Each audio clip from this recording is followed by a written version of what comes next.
Now will we see the magic?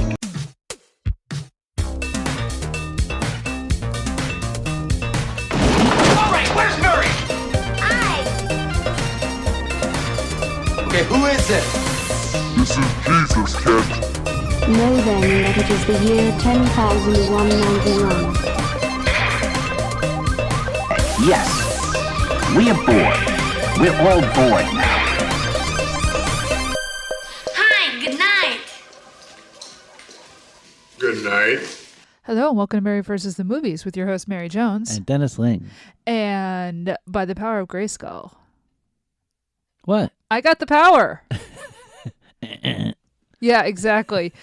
So we're recording a little bonus episode on Masters of the Universe, the one that just came out. This is the appendix to the other one. I mean, it kind of, yeah, exactly. You know, we sat down to watch this movie and I thought, well, wait, we covered the original for the show years ago. And why not just do a little bonus episode, sort of an update? Hey, how was this? How does this compare to the old movie? How does this compare to the TV show, whatever? And I gotta be honest, I loved it. It kind of blows the old movie out of the water. Oh, yeah. But I still love the old movie. Yeah, look. It has its charms. It does have its charms. I mean, you're left with that question of who is the better Skeletor? And, you know, I kind of don't want to judge. I mean, yeah. Okay, so like getting it out of the way, Jared Leto, I know, bad person. But he's good in this. Yeah, I mean, he's chewing the scenery. His Skeletor is sort of a cross section. He's somewhere between like Vincent Price and Tim Curry. Yeah. It's exactly what I wanted. So at one point you turned to me and said, "That's Frankenfurter. That's Yeah. Dr. Frankenfurter." And then he said something. I can't remember what it was, but it was exactly Frankfurter style. I was like, wow. And it had to be intentional, I think. But everything in this movie is intentional.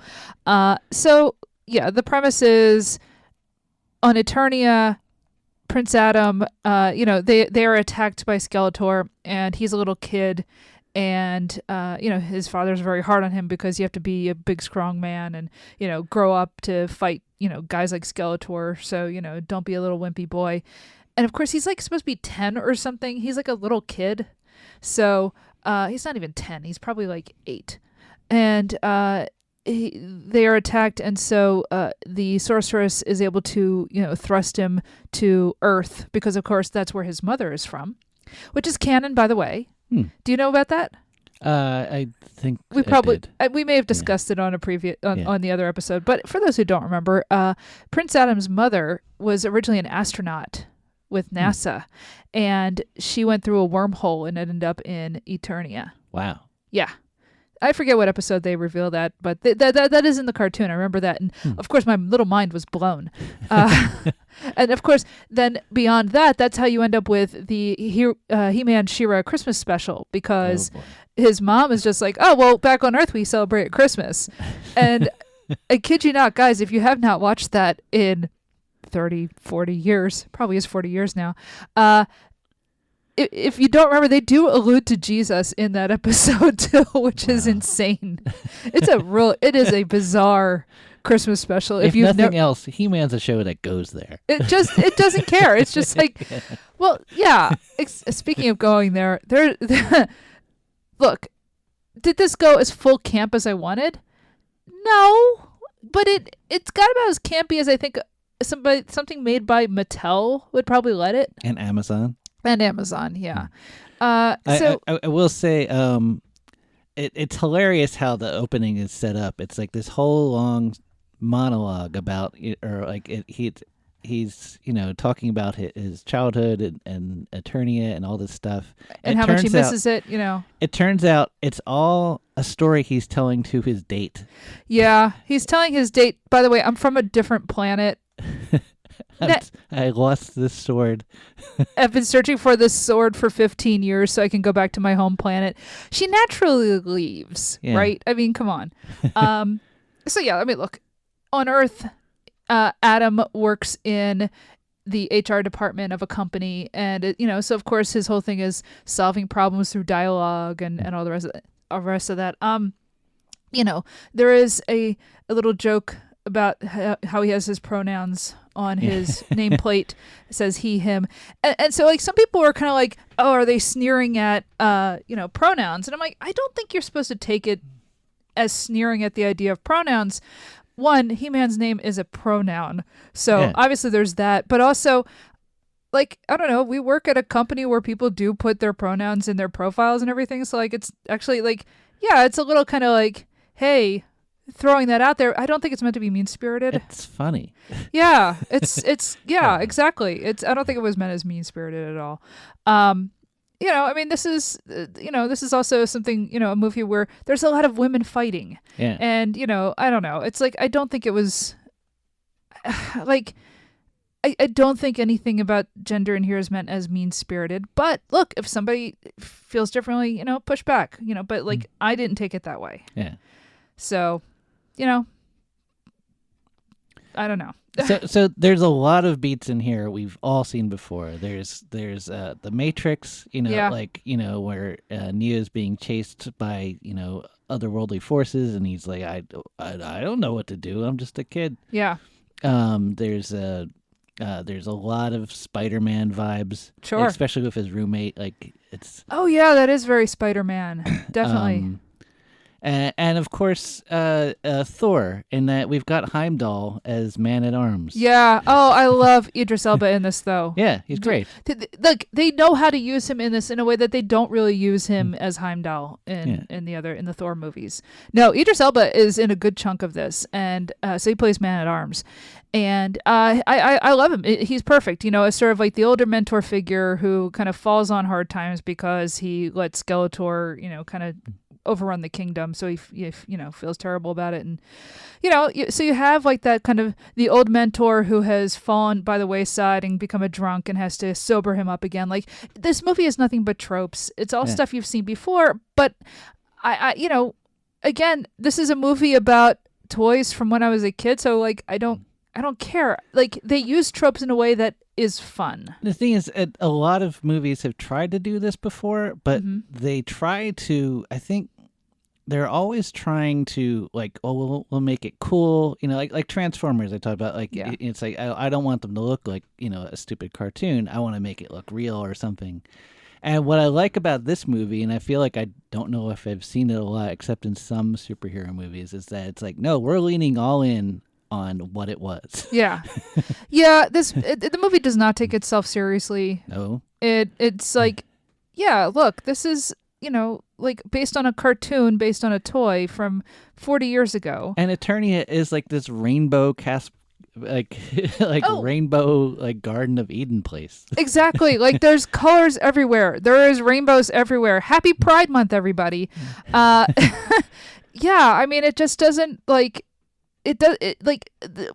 honestly, it's nice to look at. Yes, it's CGI. It's all CGI, but it's pretty CGI. There's a shot in the forest, and for one thing, like for me, the part of the movie that really sets it on its own, like, it's been borrowing from every movie up to this point, but when they have that fight where they're like all they're all being chased by. They're being chased in the space battle or whatever. Are you talking about when they're fighting in the forest? Yeah. And they're being chased by other ships? Yeah. What I love about it's like, we're not going to go for reality at all. No. This is cartoon fighting. Like, he flies out the ship and lands on the top of it and is like throwing, like, like stopping blades with his hands and all this stuff. And it's straight out of the cartoon. It was amazing. It was so cool. And that's the thing. This movie just embraces the fact that it's a cartoon. It is a toy movie that is not trying to take itself seriously. I don't know. It's jokey in ways that I enjoed. The humor's funny. It's not just Skeletor swishing around. It's like everything else is works. One thing I wanted to just talk about though is it's funny where He-Man comes from. Right? He-Man, it's this cartoon in the 80s, and what I read was originally somebody wanted to adapt Conan the Barbarian into a cartoon. They're like, yes, this is great. We will sell toys of this muscle-bound dude with a sword hacking away at a guy with a skull for a face. That sounds like something out of Conan the Barbarian, right? Yeah. And it was a big hit of a R-rated movie, right, at the time. And then I think they saw Conan the Barbarian and went, how do we adapt this? You don't. Not exactly. So you come up with He-Man, and you tone it. I thought they couldn't get the rights, or was it that they couldn't get the rights, or was it that they said, I don't really know how we adapt this and still have be Conan the Barbarian? It could be either. It could be either of them. Maybe you're right. Maybe they couldn't get the rights. Yeah.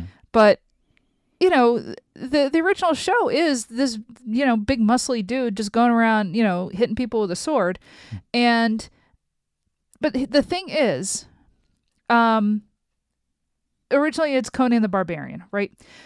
So I'm watching this, and the framing device of he's the exiled prince who has to, magically get back to his the home world where he will, learn his new, find out that he actually has all these skills like kind of innate in him to fight, right? Yeah. You brought up The Matrix. The Matrix is not unlike that. It has that same sort of stuff. The Schwartz.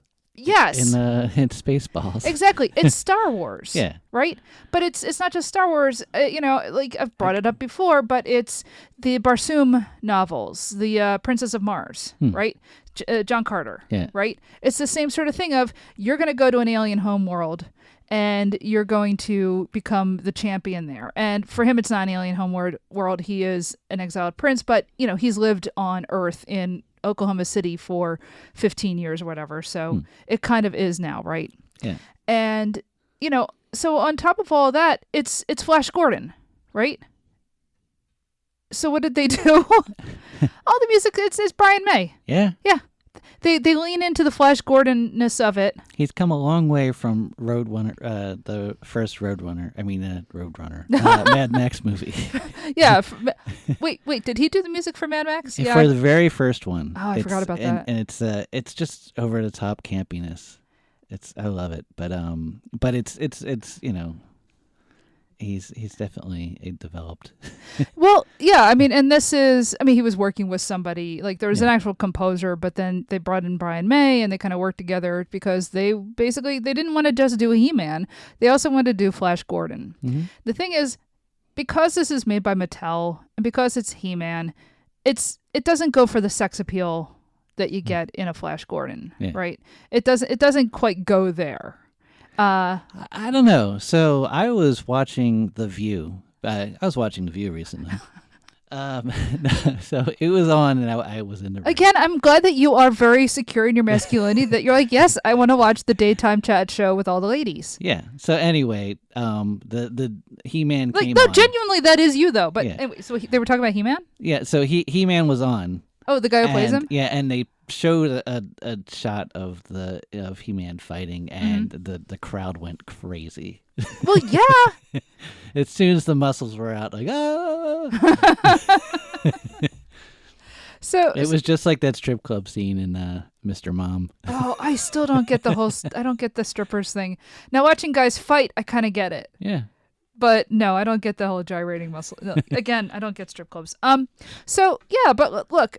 It's fun watching this, and like I said, it's it's Flash Gordon, it's Star Wars, it's the Mars books, all these things come together. I mean, it's King Arthur. They even make a joke about King Arthur in this. Why? Because the whole thing is he has to get back a magic sword, and by being the guy who can wield the magic sword proves that he is Prince Adam, the rightful heir to Eternia. Yeah, I mean, he's not a jerk like Uther Pendragon.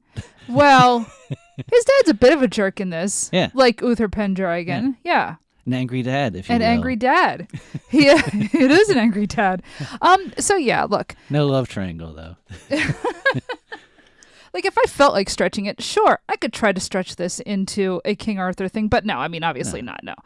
But it's funny look just how all these different elements get, picked up by properties and used. And so, yes, it is magic swords that, grant you kingship. And yes, it is a man from Earth going to another planet and having to fight there. And yes, it is a lost prince reclaiming his kingdom. And yes, it is, evil sorcerers. I mean, you have Skeletor, obviously, evil sorcerer, but then you have the sorceress in this, right? Mm-hmm. And she is the one who actually is like, the keeper of the sword of power and all the rest of that. So, I mean, she is like the Lady of the Lake, Yeah. right? It is that same sort of thing. Evelyn can stand in for Morgan Le Fay, Yeah. right? So you have those other Arthurian elements. You have basically... Are you talking yourself into making this? No. This is definitely not. I mean, this is going to just stay a bonus episode for the show, but it kind of is also a bonus episode for Hollywood Avalon in a way, right? Like, it's not a Hollywood Avalon show, but, it's just, I don't know. I was talking to somebody recently about plot, and, they were saying about, like, like an opera, they like, it's a dumb plot. And, I said to them, well, you don't really necessarily watch an opera for the plot. You watch it for the music. You watch it for the singing, the it's about the performance itself. It's not always about the plot. Sometimes the plot is fun, but really, you go to opera for the music and the acting and whatnot, right? It's like songs where sometimes it's about the lyrics, sometimes it's about the performance. Right, exactly. Yeah. And I was thinking the same thing watching this. I've seen all these tropes before.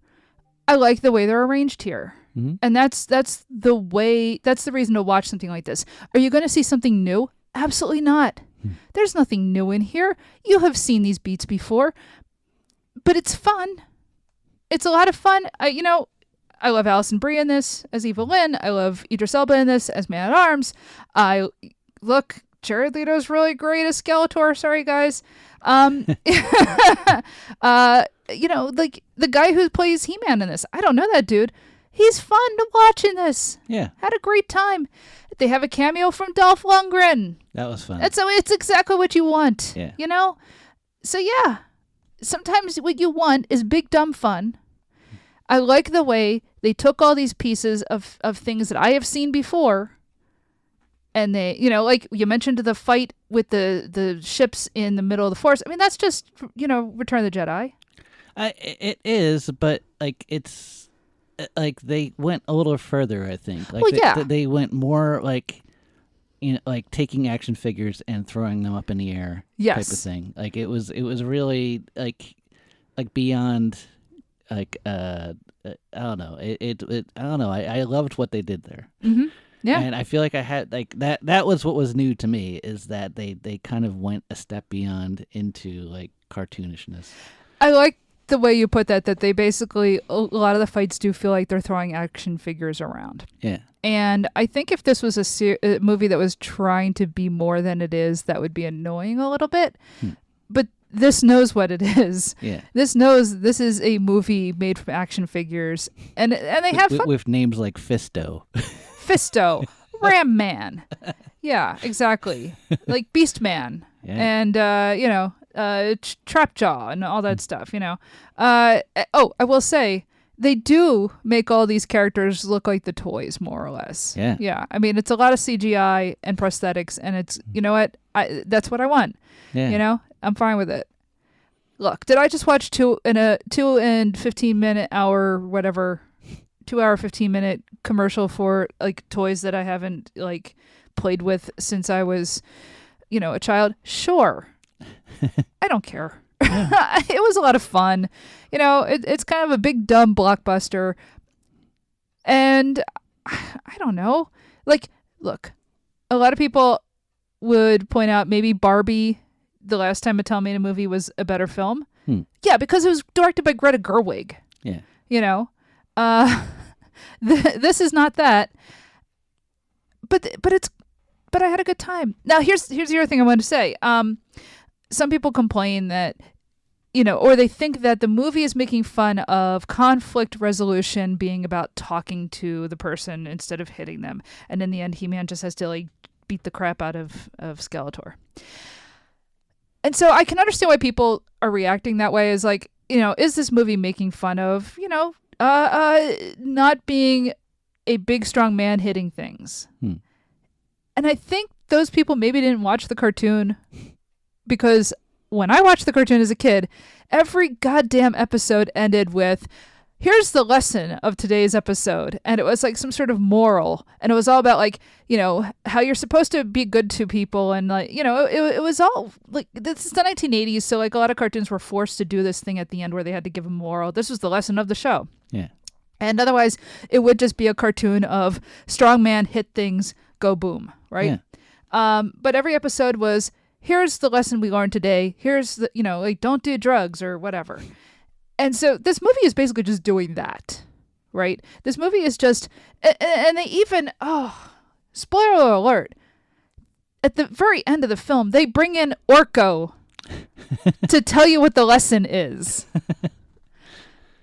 And that's pretty much all I needed. The old movie didn't have the guts to do that. No. The old movie had brought in Billy Barty as like this little gnome wizard, and that's fine. This film is just like, no, we're just going to throw Orko in at the end to give the lesson to the movie, just like you were watching an old episode of the show. I don't think you're supposed to read any of this as being critical of, look, I'll put it this way. Right now we're in a time of toxic masculinity. Yeah. And of guys basically getting angry at the idea of conflict resolution. It's really weird, how many guys are like talking about how much they hate HR. HR is basically women telling them what to do. Mm-hmm. In other words, don't sexually harass, people. The fact that they make him actually really good at his job in HR, and the fact that, I don't think they're making fun of conflict resolution, actually. At the same time, they're, look, I'm not a total pacifist in that, there are times where if somebody is hitting you, pacifism doesn't work personally. But you're not supposed to throw the first punch, right? That sounds terrible, but it's also sometimes true. So I don't think this movie is actually meant to glorify toxic masculinity at all. In fact, I think it's just being cheeky. And look, it's not the breadwinner, right? Right? It's not meant to be, this movie is not reasserting a type of masculinity of, talking to people is stupid, just hit things. That's not, first of all, you're reading too much into this movie, people. It's a cartoon. It's fun. And I honestly, I don't think it's making fun of adult issues. Do you know what I'm saying? I think so. Yeah. Look, you're not as online as I am, so you haven't seen the discourse. Don't look up the discourse. People, I think are, yeah. Yeah. So look, I had a lot of fun.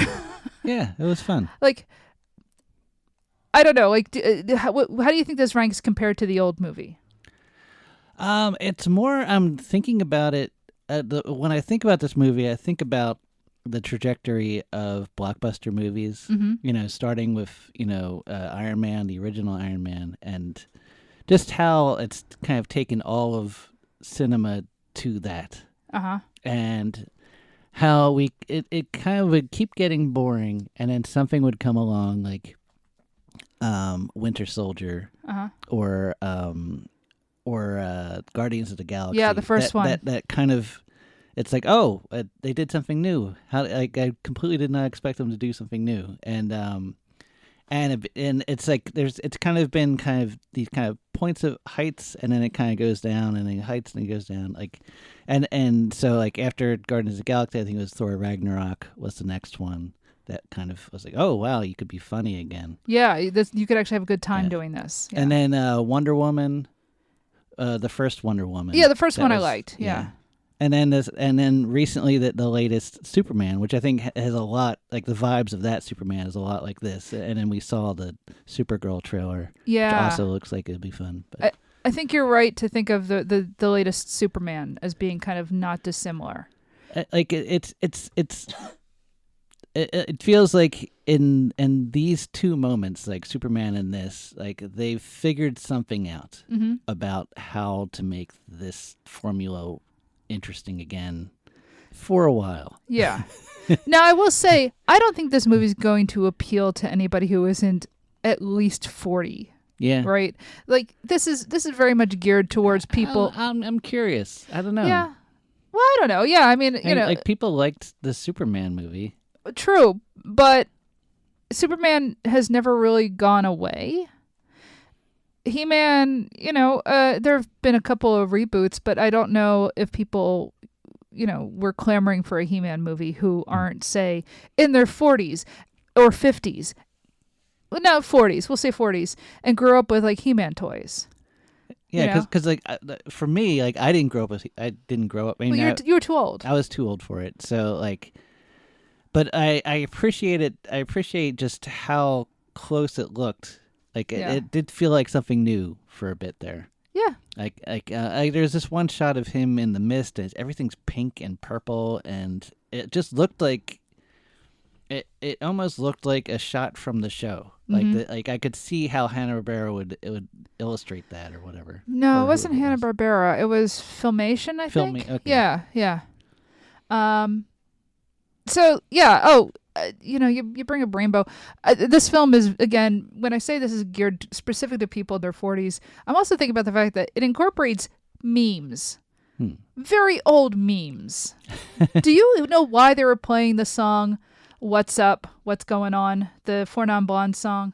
No. In this, because very early on the internet there is a GIF of like that. Like a movie of him playing, and it's of Prince Adam with like the rainbow background, and it's very. I remember that because now. like the whole for a long part of the joke is always that like He-Man's very gay, and like there's a lot of gay jokes in here, and not gay panic jokes, which is what I was worried about. More like jokes about giving head and fisting, and that's gonna go over some people's heads, and that's fine. Hopefully, but it did not go over my head. So that's fine, it's like, but again, this is geared to very specific people and picking up on certain memes. The songs that they play in the background. I mean, I liked that they played Boys Don't Cry. Yeah. But then later in the film, when He-Man does cry with his father, like it's not a joke of a moment. Like I don't think this film is making a joke of that type of stuff. Mm-hmm. Which is weird to say because I'm talking about it's He-Man. It's not high art. But it's a very hot night. We needed somewhere to go. I had a great time. Yeah.